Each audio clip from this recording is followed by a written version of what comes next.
Bien, hola a todos y a todas, bienvenidos y bienvenidas a la sesión número 42 de Tecnología Industrial. Hoy estamos a 28 de marzo, último día antes de las vacaciones. Bueno, último día de clase conmigo. Las vacaciones hasta el jueves no van tomando forma. Pequeña aclaración que he hecho también en la clase de dibujo respecto a la fecha final de entrega de cualquier tipo de actividad de esta evaluación, perdón, de esta unidad. Puede ser que en algún momento se me haya escapado o haya dicho que la fecha final sea el 24 de abril. Es un error. La fecha final es el 23 de abril. ¿Vale? 23 de abril a las 23:59. Si vuelvo a equivocarme, me lo volvéis a decir. Porque está un día arriba, un día abajo, pues uno se equivoca, la verdad. Bien. Ayer estuvimos hablando sobre los materiales, ¿cómo? Juanjo, ¿cómo eran los materiales que hablamos ayer? Los materiales metálicos. Metálicos. Y esos materiales metálicos, ¿por qué se caracterizaban? ¿Cuál es su principal? Buenos conductores de temperatura y de la electricidad. Buenos conductores en general, conductividad térmica, conductividad eléctrica. Y desde un punto de vista interno de su estructura molecular. Está hecho con una red de átomos. Está hecho con una red de átomos. No sé que es una red, no sé de qué, pero una red. Una red de mafiosos, una red de tenis, una red de. Una red social. Hablamos que los materiales metálicos, sus átomos, se estructuraban o se unían mediante lo que se llamaba un enlace metálico. En ese enlace metálico lo característico era que, si sabéis más o menos, si recordamos cómo es un átomo, en el núcleo están los protones y los neutrones y luego alrededor, en una especie de órbita, están los electrones. Entonces, los núcleos se iban estructurando en una forma de red o de malla y luego los electrones, lo que pasaba en este tipo de enlaces es que se ponían un poco como a flotar alrededor de esta malla, creaban como una especie de nube, como si fuese una nube una nube o una nube de polvo alrededor y se movían en esa nube con mucha facilidad los electrones. Por eso. ¿Perdón? Más que de un núcleo a otro, alrededor del conjunto de los núcleos. Entonces eso es por eso los materiales eléctricos conducen también la electricidad, porque los electrones se pueden mover con mucha facilidad en esa nube alrededor de los átomos. Estuvimos hablando de los dos tipos principales, ferrosos, los que contenían hierro, ahí hablamos de acero puro, de hierro puro, de acero, de fundiciones. Y luego, por otra parte, hablamos de los no ferrosos, que eran los que no contenían hierro. Aluminio, cobre, zinc, magnesio, titanio, etcétera, etcétera. Mandamos también las actividades de 11 y 12 y dimos un repaso a estas propiedades. Dijimos que los datos no hay que aprendérselos, lo que sí hay que saber son como apunta Marina, cuando digo que algo no hay que estudiárselo. Tengo una duda. ¿Tienes una duda? Hombre, Juanjo. La actividad 12, porque ponía que la medida era 10 por 8. ¿Se hacía lineal o...? Volumétrico. La actividad 12... Al cuadrado, No, al cuadrado no. Tú calculas el volumen de esta pieza y aplicas la fórmula que pusimos ayer. Ayer, cuando hicimos un ejemplo de problema, yo luego hice un apartado y puse una fórmula a aplicar en caso de dilatación volumétrica. era lineal. El ejemplo que hicimos lineal, vosotros tenéis que hacer volumétrico. Se hace igual, pero la fórmula, en vez de poner longitud, ponéis volumen.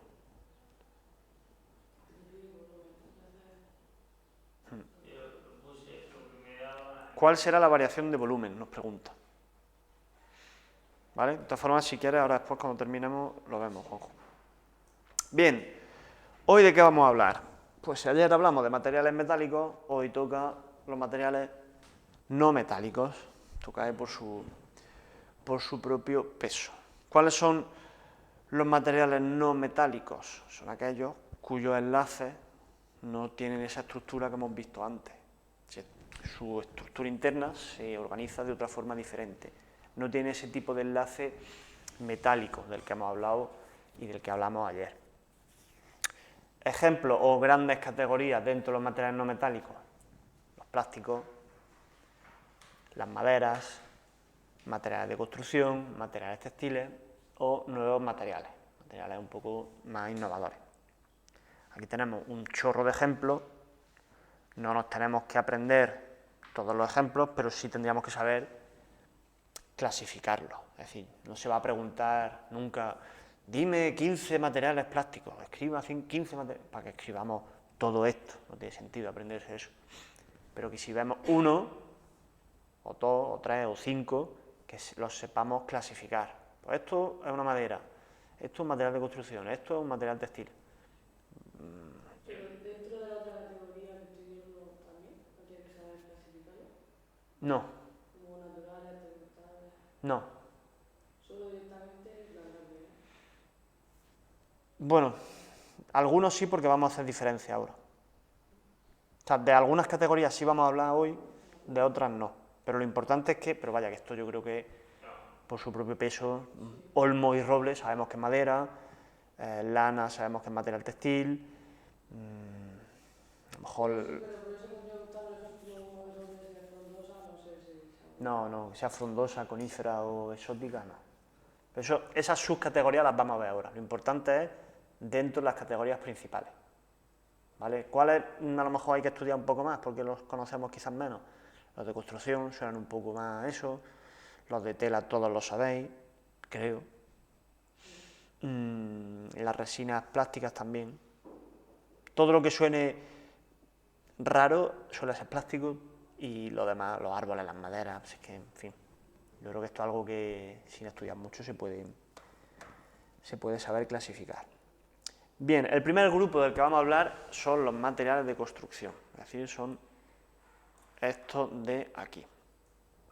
Hay infinidad de materiales de construcción, hay muchísimos. En la construcción se utiliza desde piedra, aglomerado, hormigón armado, cemento, materiales granulares, materiales bituminosos, por ejemplo, lo que se utiliza en las carreteras, en fin, materiales de tipo vitrio, como vidrio, cristales, acero, en fin, la variedad es enorme. Por lo tanto, no podemos decir que todos los materiales de construcción se comportan igual, pero sí podemos sacar unas 4 características comunes a casi todos, o a la gran mayoría. ¿Cuáles son? La primera es la dureza, que no tenemos que confundir con tenacidad. Todas estas propiedades ya las vimos en su momento. Otro, la baja elasticidad, lo cual es lógico. No vamos a hacer un edificio de 20 plantas y que el edificio esté botando en el suelo. Recordad que el elástico, bueno, como una goma elástica, ¿no? La deformamos y cuando dejamos de apretar, vuelve a la forma. Imaginaos que un edificio, pues, no sé, andamos por el suelo se hunde y luego vuelve a recuperar su forma. Sería un poco como ir por la luna, ¿no? Sí es cierto que en estructuras especiales para tipo que tiene unas prestaciones mejores para un comportamiento sísmico, zonas con riesgo sísmico, se buscan ciertos elementos que son un poco elásticos, para que si hay un terremoto, es como que se amortigüe ese cimiento y no se haga no se rajen, por decirlo de una forma un poco. Hay materiales, son casi todos materiales elastómeros, neoprenos y cosas similares a eso. ¿Vale? Sería un poco la excepción que confirma la regla, pero por lo general las vigas de madera, de metal, de todo eso, o sea, de metal no, de acero o demás, tienen baja elasticidad. Tienen una elevada fragilidad frente a impactos. Ya hablamos de esto cuando hablamos, por ejemplo, de los ladrillos o de los bloques estos de... no me sale en español. A veces podemos construir un muro de hormigón con bloques de hormigón que los rellenamos por dentro, ¿no? Como es que no sé cómo se llaman esos bloques ahora mismo, no me sale la palabra. Los bloques que se rellenan de cemento, los bloques, Sí. eso lo que pone en la estructura son bobarillas. ¿Bovedillas se llaman? Bueno, pues Sí, bovedillas. lo que pone en la estructura, que luego lo rellenan, son bobarillas. Pues eso, o un simple ladrillo, con un golpe, se rompen. Recordad, son frágiles, aunque sean duros, ¿vale? No es lo mismo. Y por otra parte, son resistentes a la compresión. ¿Vale? Compresión, recuerdo, un esfuerzo que era así. Por ejemplo, pues no sé, si tenemos una viga en vertical y le echamos peso encima, ese es un esfuerzo de compresión. El mismo peso de un muro, ¿no? Compresión. Sí. Bien, ¿qué tipo de... qué subcategorías de materiales de construcción tenemos? Primero tenemos los materiales pétreos. Ahí encontramos las rocas, edificios de piedra, tantísimos monumentos de 300, 400, 500, incluso miles de años, están hechos de roca. Y en algunos casos incluso sin cemento. Hay algunas construcciones romanas que no utilizaban cemento, simplemente la roca, bien encajada, algunas veces le hacían hendiduras para encajarlas mejor y algunas todavía están en pie. Por lo tanto, es un material muy bueno, pero claro, costoso y difícil de trabajar. Claro, en aquella época pues no había otra cosa. La roca tiene gran durabilidad, como hemos dicho es cara, pero tiene buenas propiedades mecánicas. La prueba está ahí, hay edificios de piedra que todavía están en pie y tienen miles de años. Se utilizaron mucho en la antigüedad y a día de hoy también existen. Bien, otro tipo de materiales pétreos son los granulados, la grava, la gravilla, arena, zahorras, todo ese tipo de materiales muy utilizados en obra, por supuesto en obra civil, todo lo que sea construcción de carreteras, caminos, redes de saneamiento, redes hidráulicas, etcétera, se utilizan muy a menudo. Pueden ser o bien naturales, son más caras, o bien artificiales, recompuestas de forma artificial en laboratorio. Aquí pone que se extraen de los ríos, hoy en día ya no se extraen cantos rodados de los ríos, gracias a Dios, que se ha hecho mucho daño, y evidentemente son más baratos que las piedras grandes, que los grandes bloques de piedra. Las canteras sí, claro. Todo esto, los naturales se extraen de canteras y los artificiales se utilizan molinos, alto horno y se generan nuevas gravas o nuevas arenas reconstituidas con diferentes materiales. Bien, eso en cuanto a los pétreos. Luego tenemos los materiales cerámicos. Todo lo que sea cerámico es lo que está relacionado con la arcilla. Está hecho con mayor o menor cantidad de arcilla. Ejemplo más clásico, el ladrillo. El ladrillo está hecho de arcilla, al igual que las tejas.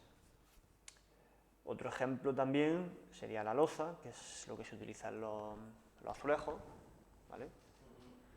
Y en la porcelana. Fijaos, este es el ejemplo claro de la fragilidad que tienen materiales de construcción. Estos son quizá el máximo exponente de la fragilidad de algunos materiales de construcción. ¿Qué pasa? Pues que los ladrillos son, entre comillas, fáciles de trabajar. Temperaturas de cocción que son fáciles de alcanzar, se trabaja bien con el agua, con el cemento y se pueden crear los bloques del tamaño que nosotros queremos. No es como una piedra que al final es una roca grande, hay que tallarla. Los ladrillos son más fáciles de producir. Bien, todo esto de la cocción a dos tiempos, de la porcelana y todo eso, nada. No nos vamos a quedar con eso. A continuación tenemos otra categoría, que son los materiales vítreos. Vítreos nos recuerda claramente al vidrio, ¿no? El vidrio se utiliza principalmente en edificios para construir cristales, ventanas, etcétera, etcétera. Ventaja o inconveniente a la vez, pero bueno, es duro como los materiales de construcción, pero también es frágil como los materiales de construcción. Suele resistir muy bien la oxidación y a la corrosión, porque no tiene hierro, pero claro, es muy frágil.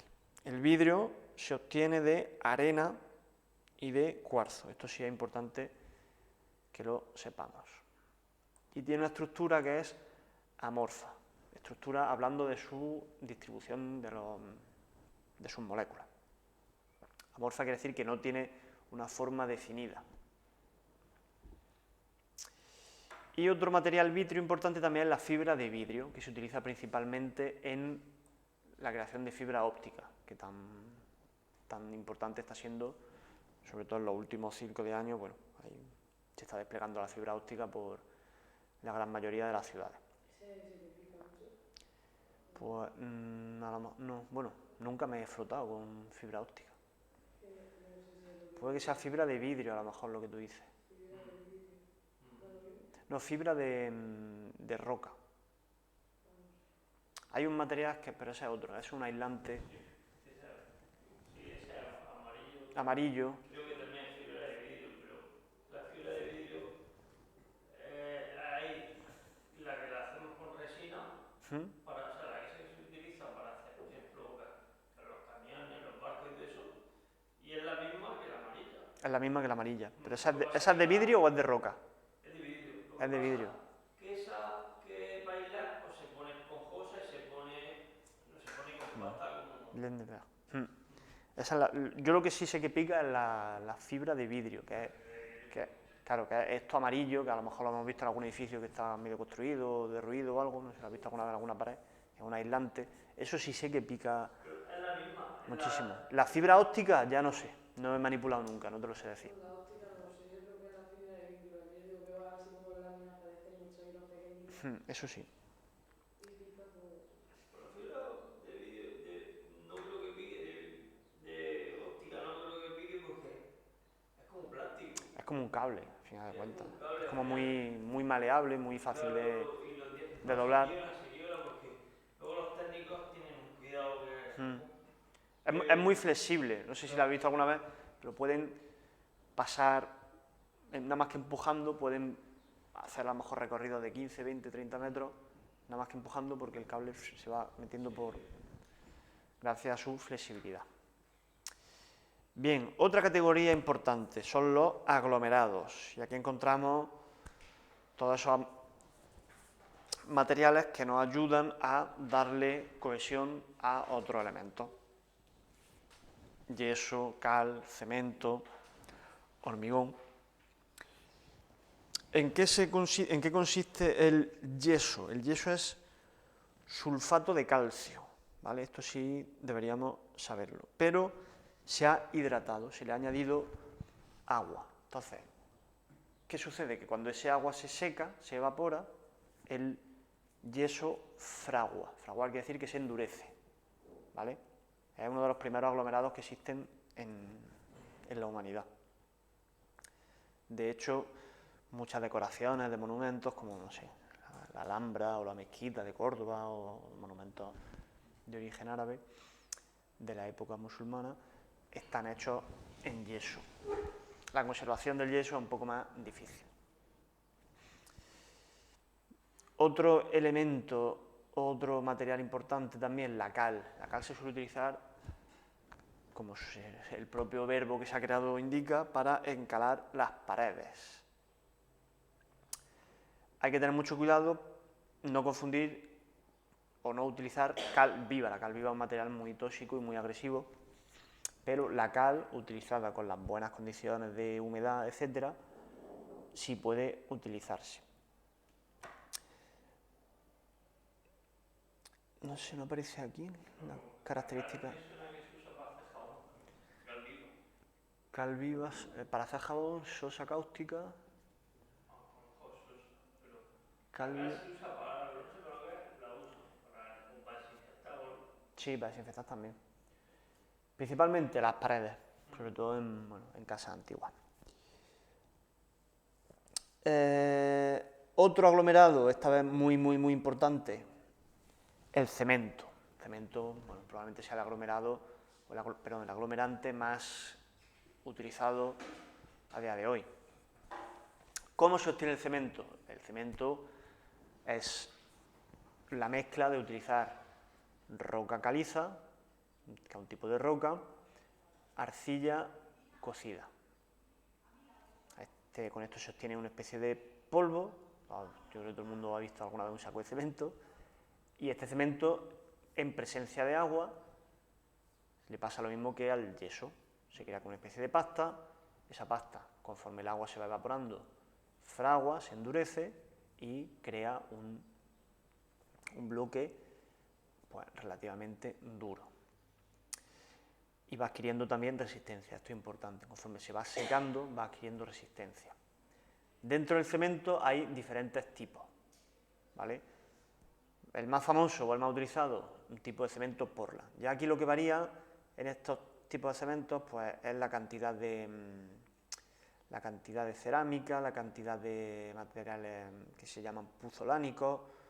En fin, van jugando un poco con la composición para darle unas propiedades u otras, para que frague antes, para que frague después, para que algunos cementos que son de fraguado rápido, porque a lo mejor no necesitan ganar mucha resistencia en los elementos de obra en los que van, pero nos permiten agilizar y darle más rapidez a la obra. El mortero. El mortero aquí lo llaman cemento con arena de río. Bueno, ya está. No estoy muy de acuerdo, pero bueno, vamos a dejarlo ahí. Se utiliza muchas veces en revestimientos.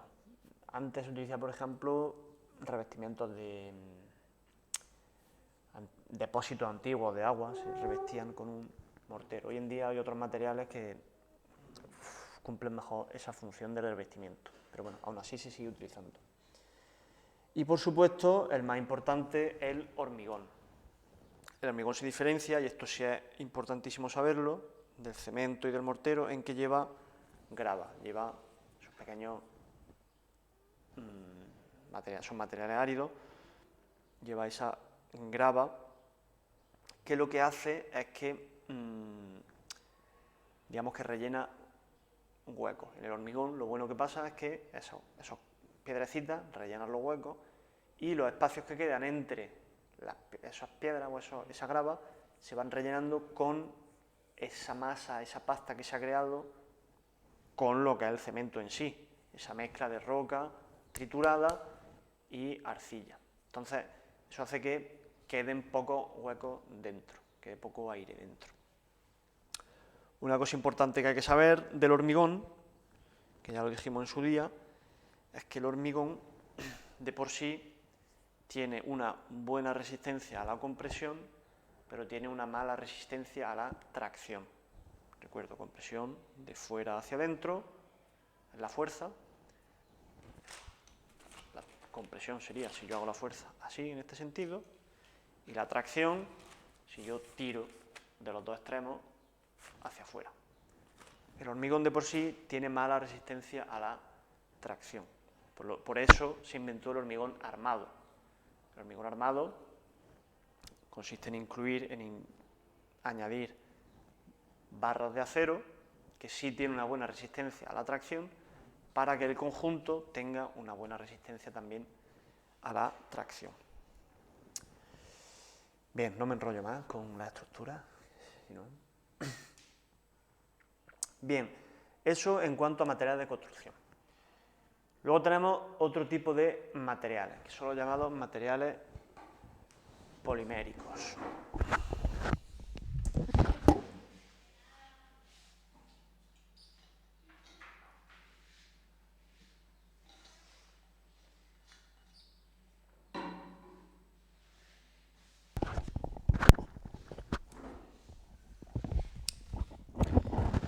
Materiales poliméricos, su nombre lo indica, poli quiere decir varios o muchos, y mérico viene de lo que viene a ser un monómero. Un monómero es una agrupación de partículas, o de moléculas, mejor dicho.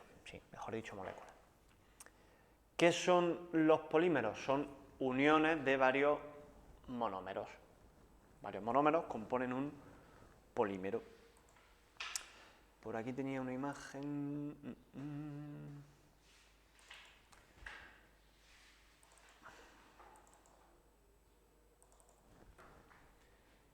Como vemos, bueno, esto es simplemente un dibujo, pero aquí vemos cómo los monómeros son moléculas de manera más o menos independiente, y los polímeros son esa agrupación de moléculas. ¿Una cadena? Como una cadena, sí. Entonces, los materiales poliméricos se caracterizan porque su estructura interna está basada en esos polímeros, en esas cadenas de monómeros. Los monómeros no están solo aislados los unos de los otros, sino que hay ese tipo de cadenas. Y ahí ya encontramos mucha variedad.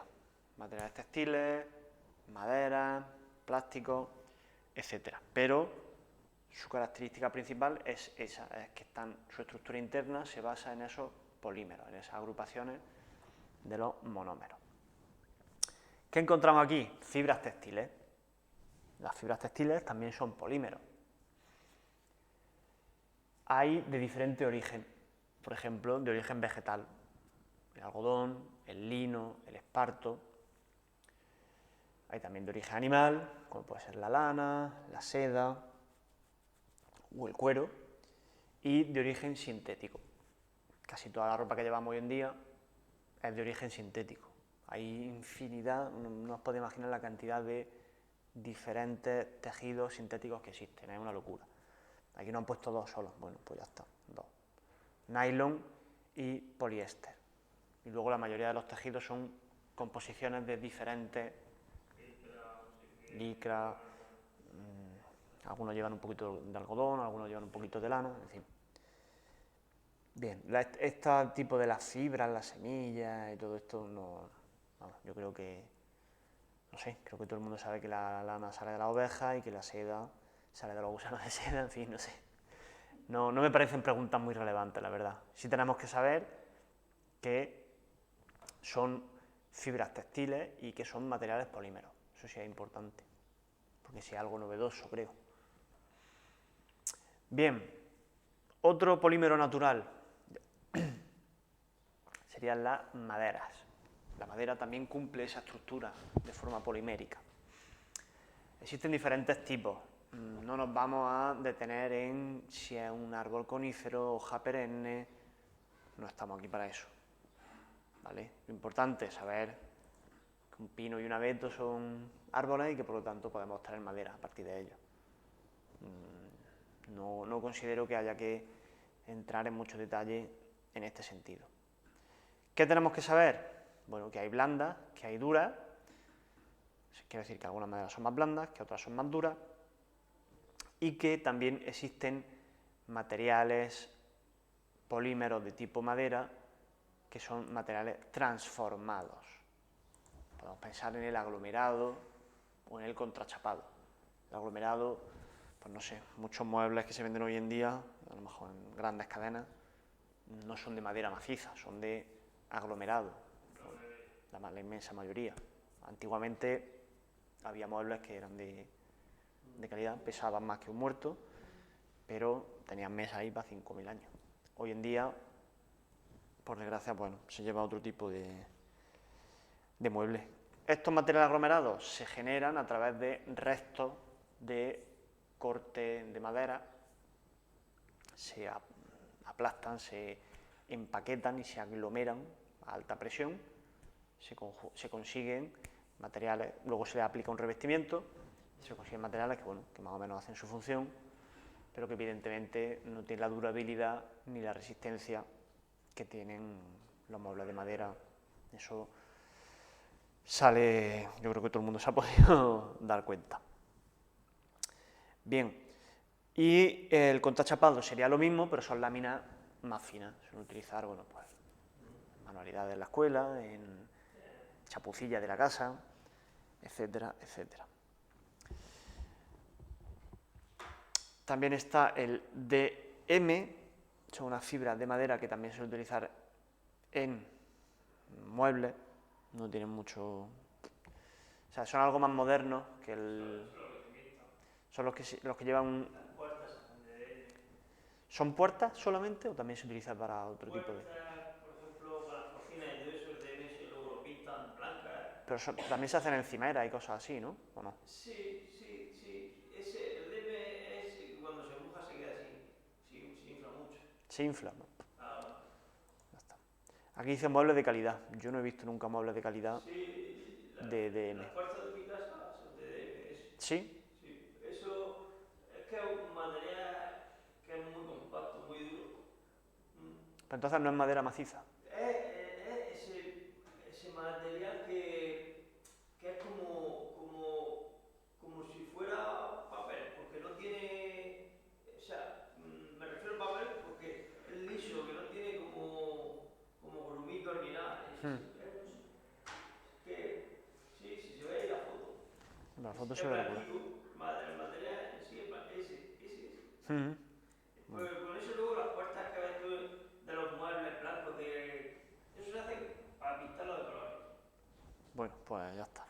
Aplicación principal, puertas y pintarlo de colores. Yo la verdad que el DM no lo manejo Puertas de mucho. cocina, cosas así. Pues ya está. Y luego por último tenemos el cartón. Cartón que se obtiene desde la pasta de madera y que tenemos que tener en cuenta que tiene un proceso contaminante bastante importante, la generación del cartón. Ya hablaremos del impacto ambiental de los materiales.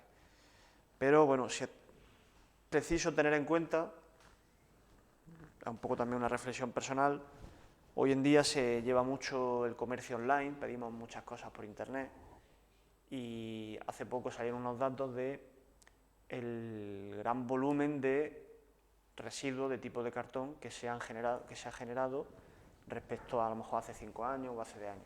Ha aumentado mucho ese tipo de residuos.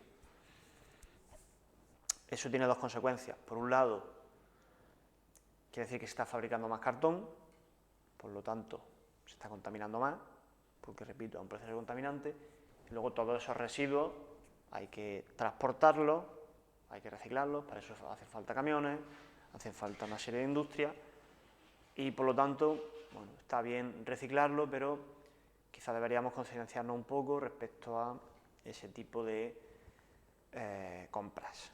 Cada uno, evidentemente, que haga lo que quiera y que compre donde quiera, pero bueno, que sepamos que el cartón no es realmente inocuo, ¿no? Lo vemos ahí un poco como, sí, esto es natural, es cartón, no es queroseno, no va a matar a nadie, pero sí es verdad que es un proceso contaminante. Y al mismo tiempo, uno de los productos más demandados. Ahí tiene un poco de incompatibilidad. Estas fórmulas, ahora hablaremos de ellas, pero no tenemos que conocerlas, ¿vale?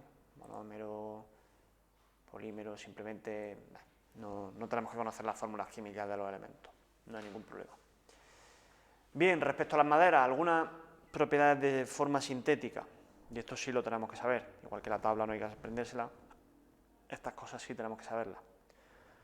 Por lo general es fácil de trabajar, una sierra, una instalación relativamente sencilla, se puede trabajar.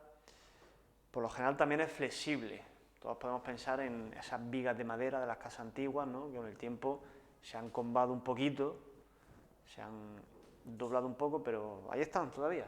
No se han rajado, no han tenido un comportamiento rígido, sino que han sido flexibles y han ido absorbiendo esa flexión.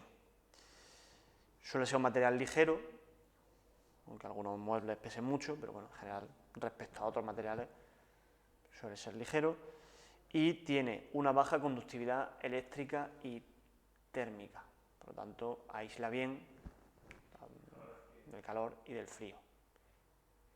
Podemos pensar en la típica casa de madera de los Alpes, ¿no? De las películas de Antena 3, pues suele ser de madera. ¿Por qué? Porque aísla muy bien del frío. Sin embargo, tiene una buena conductividad sonora, quiere decir que se escucha todo, si no se aísla bien. Y también tiene una característica importante o peculiar, que no todos los materiales tienen, que es higroscópica. Eso quiere decir que absorbe la humedad que hay en el ambiente, ¿vale? Y puede dilatarse e hincharse y agrietarse. Correcto.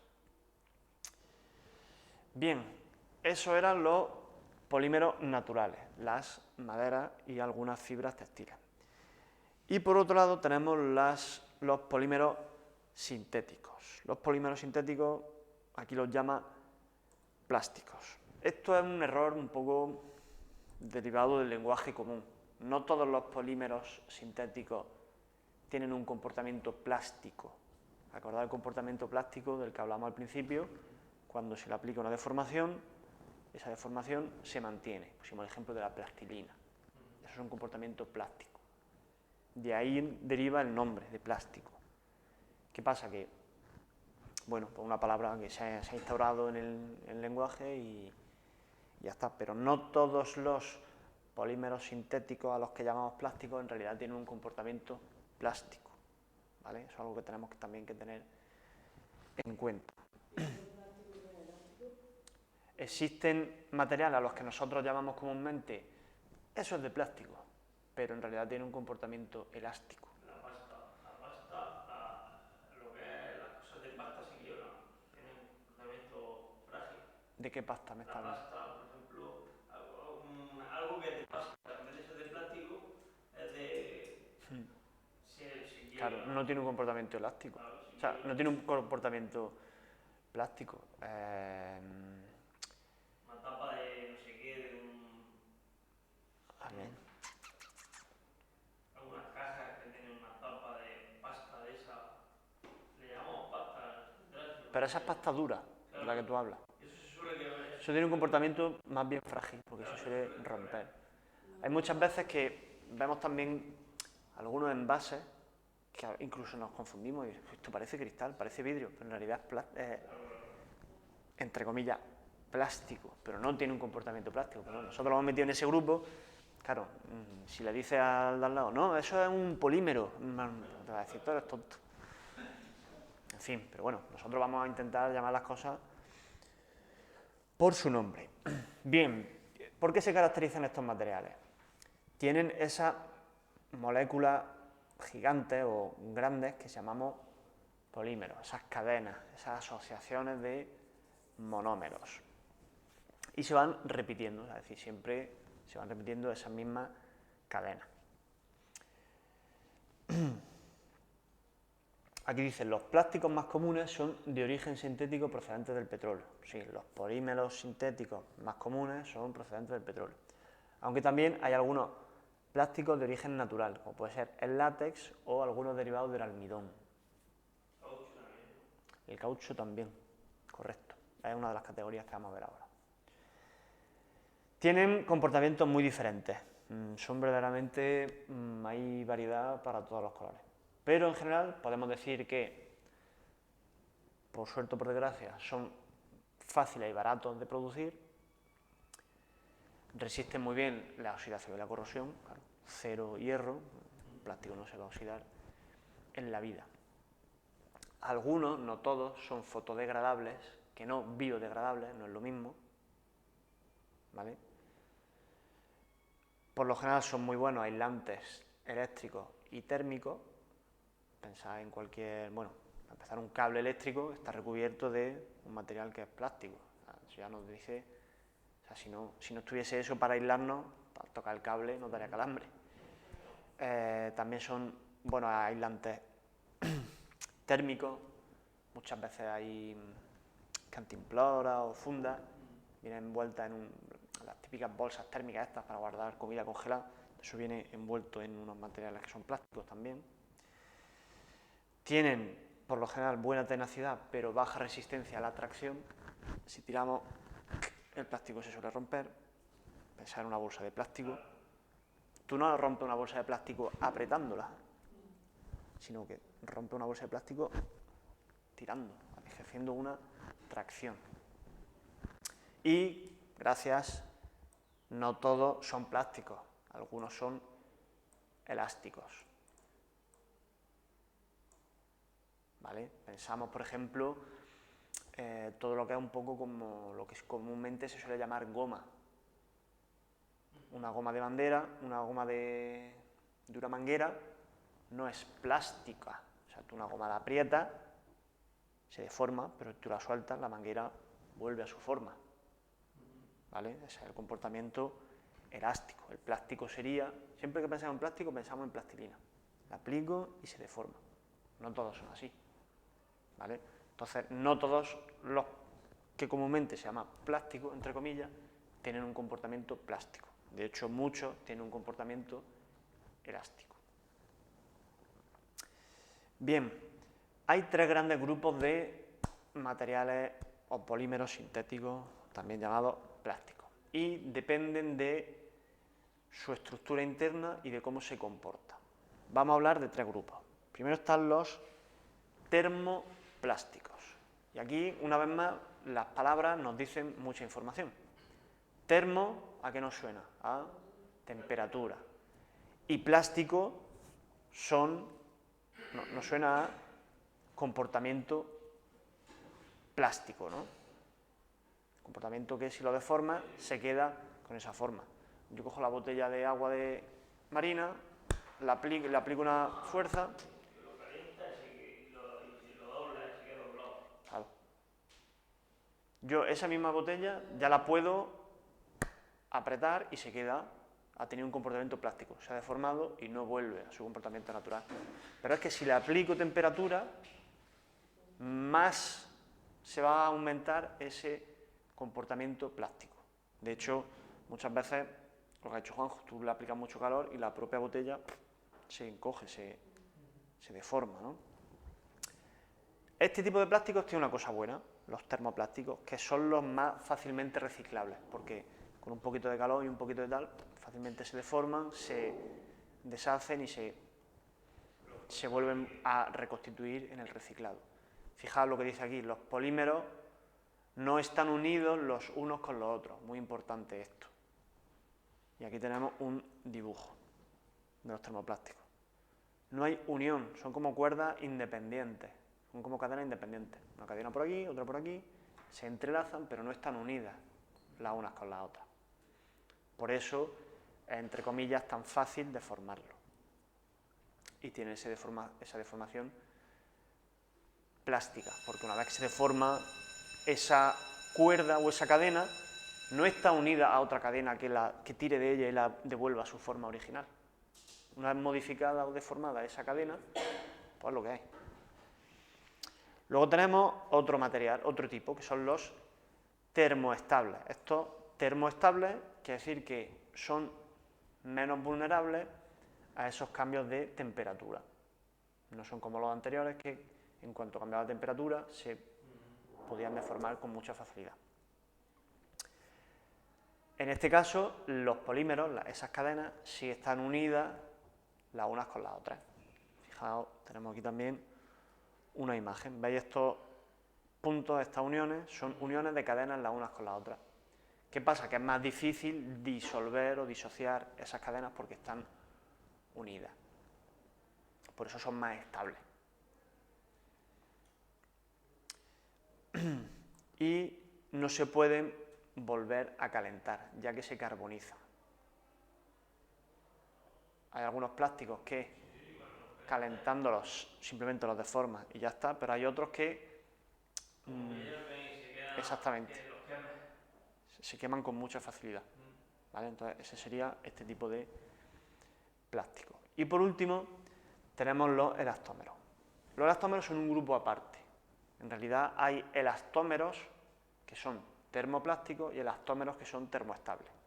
Pero bueno, aquí en el libro han hecho estas tres categorías, pues vamos a dejarlo así. Pero bueno, que sepáis que los elastómeros pueden ser termoplásticos y también pueden ser termoestables, ¿vale? No son, o sea, por ser elastómero no va a dejar de ser termoplástico o no va a dejar de ser termoestable. ¿Qué es lo que caracteriza a estos materiales? Que los polímeros se organizan entre sí en una forma de malla, pero tienen pocos enlaces. Fijaos como aquí ya no están entrelazadas esas cadenas de aquí, ¿vale? Ya no tienen esos puntos de unión. Han creado una especie de, fijaos, esto es como si fuese, si pensáis en una verja, ¿no? Pues esto es lo mismo, es una malla regular, por así decirlo. ¿Qué caracteriza principalmente a los elastómeros? Es lo que nosotros solemos llamar goma. Todo lo que suele ser de goma, neoprenos, caucho, etcétera, son materiales elastómeros. ¿Por qué se caracterizan? Porque son materiales que por lo general son elásticos o tienen una cierta componente elástica. Pensad en un traje de neopreno, de bucear, es todo, a lo mejor alguien tiene uno, es elástico. Tú estiras, vuelve a su situación original, ¿vale? Esa es la principal característica de los elastómeros. También su propio nombre nos lo está diciendo. Elastómeros quiere decir que tienen un comportamiento más elástico. El próximo día los veremos un poco más en detalle, porque ya hoy no nos da tiempo, ¿vale? Veremos las 3 categorías. Nada más, hoy no hay ninguna actividad, ya con las que se mandaron ayer tenéis algo que hacer. Por mi parte todo, que paséis unas buenas vacaciones, que descanséis, que disfrutéis y nos vemos a la vuelta el día 11. Recordad que el día 10 de abril, el lunes de Pascua, es festivo y no tenemos clase. Nada más, a disfrutar de las vacaciones y nos vemos a la vuelta. Un saludo a todos y hasta luego.